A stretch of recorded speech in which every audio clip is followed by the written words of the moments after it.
जी के संगे कौन झकास होला टिकुली टिकुली टिकुली होला वो उनका खाते में जोरदार हम हमारा उम्मीद बाकी रोड़ा सब एक साल इनका कैसे दादी शिल्पी राज के भी पीछे छोटे होकर आवाज और व्यवहार देखिए राधा कृष्ण के कोई सन प्रेम हो सकता ही चाहिए भैया जी हमारे नियम अपना राधिका के छोड़ के जंगल में बांसुरी बजावे गए उधर वहां जाके पूछला कि कहे राधिका काहे मन मोहले बने आज के जो लड़की हमारा घर के भी बहुत लोग बाजे गम के गीत सुनाता कहीं प्यार करे थोड़ी मजबूरी में प्यार साथ लेके देख बाप मतारी के पगड़ी बचावे खातिर शादी कहीं और हो जाता ओकरा खातिर बाकी अगर प्रेम होखे तो अपना गार्जियन से बता दो न तो केहू छोटू भाई बहन हो केहू के मरवाओ हो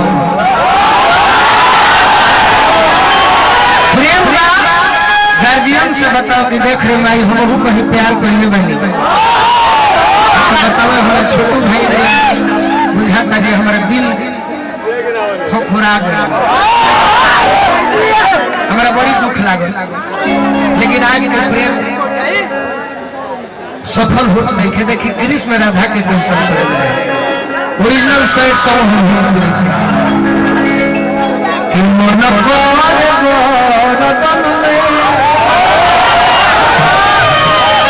माता बहन लोगों सब रौरा सब भी हम जाई लगे रौरो सब भजन दिखा न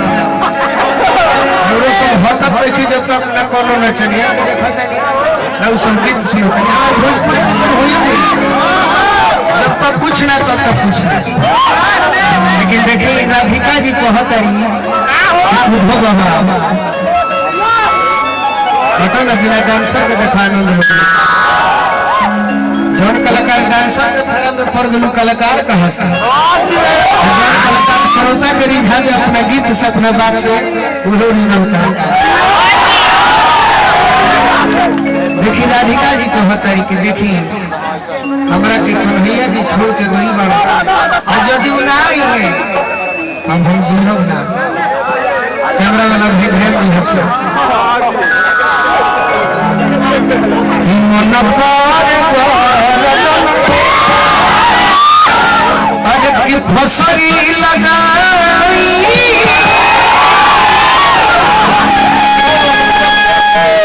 कि मन आज फसरी लगाई आयो अपना साथ बाटे श्याम के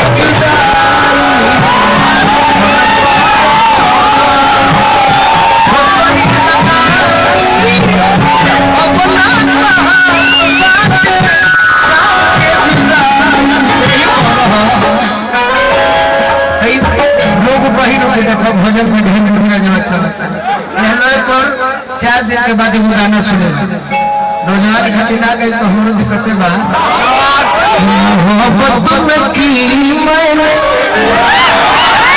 जिससे वफा है की तो यारो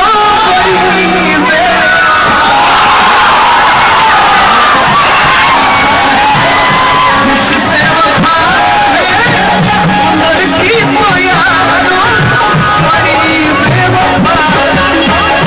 मन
करेगी